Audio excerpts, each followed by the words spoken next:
நான் இப்ப சொல்லப் போற விஷயம், தங்களோட குடும்பத்த நாட்டுல விட்டுட்டு, குடும்பத்தோட சந்தோஷத்துக்காக வெளிநாட்டுல இருந்து கஷ்டப்படக்கூடிய பலருடைய சோகமான கண்ணீர் கதைகள்ல ஒரு உண்மையான சம்பவம் தான். ஆம்பளையா இருந்தாலும், பொம்பளையா இருந்தாலும் பலருக்கு பின்னாலயும் இப்படி ஒரு சோகமான கண்கலங்க வைக்கக்கூடிய கதை நிச்சயமா இருக்கும். இது என் வாழ்க்கையில நடந்ததில்ல. ஆனா முகநூல்ல ஒரு நண்பர் பகிர்ந்து கொண்டது. அத பார்த்ததுமே எனக்கு என்ன அறியாமயே கண் கலங்கிடுச்சு. அந்த சம்பவத்த உங்களோட பகிர்ந்து கொள்ளணும் அப்படின்னு நெனச்சேன். அவர் எழுதியிருந்த விஷயத்த அப்படியே சொல்றேன். நான் வேலை செய்யக்கூடிய கம்பெனியில புதுசா ஒருத்தர் வந்து சேர்ந்தாரு.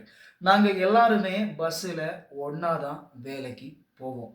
ஆனா அப்படி போறப்போ, அவரு யாரோடையும் பேசவும் மாட்டாரு, சிரிக்கவும் மாட்டாரு, யாரோட முகத்தையும் பெருசா பார்க்க மாட்டாரு. நாங்க தங்குற இடத்துல, இருக்கிற இடத்துல கூட பார்த்திருக்கிறேன். அவரோட அம்மா, தங்கச்சி, அக்காவோட பேசுவாரு. வைஃப் பிள்ளைகளோட பேசியெல்லாம் கண்டதில்ல. எதுவும் குடும்ப பிரச்சனையா இருக்கும் அப்படின்னு சொல்லி நானும் அப்படியே விட்டுட்டேன். அப்படியே 1 வருஷம் போணுச்சு. ஒரு நாள் அவரோட பேசுறதுக்கு சான்ஸ் கிடைச்சப்போ, "என்னாச்சு? என்ன பிரச்சனைன்னு?" கேட்டப்போ தான், "ஏன் நீங்க வைஃப் பிள்ளைகளோட பேசுறதில்ல?" அப்படின்னு கேட்டப்போ சொன்னாரு, "எனக்கு இன்னும் கல்யாணம் ஆகல ப்ரோ" அப்படின்னாரு. அத கேட்டதுமே தூக்கி வாரி போட்டுடுச்சு.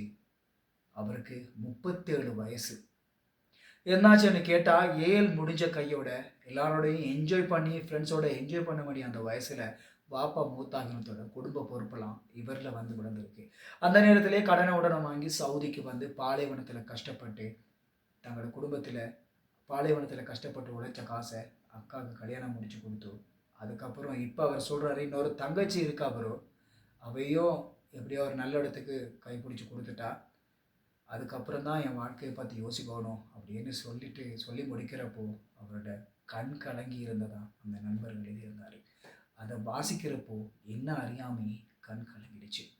நீங்க வேலை செய்யக்கூடிய இடத்துல யாரோடையும் பேசாம, ஒட்டாம, அவங்க பாட்டுக்கு அவங்க வேலைய பார்த்துக்கிட்டு இருக்கிற யாராவது இருந்தாங்க அப்படின்னு சொன்னா, அது எந்த நாட்டுக்காரனா இருந்தாலும், அவங்களோட கொஞ்சம் ஒரு நேரம் எடுத்து கொஞ்சம் உட்கார்ந்து பேசுங்க.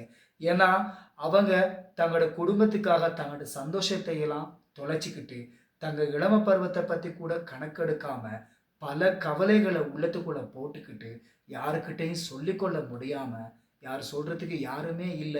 யாருக்கிட்ட போய் பேசுறது அப்படின்னு தெரியாம நடமாடுறவங்களா இருப்பாங்க.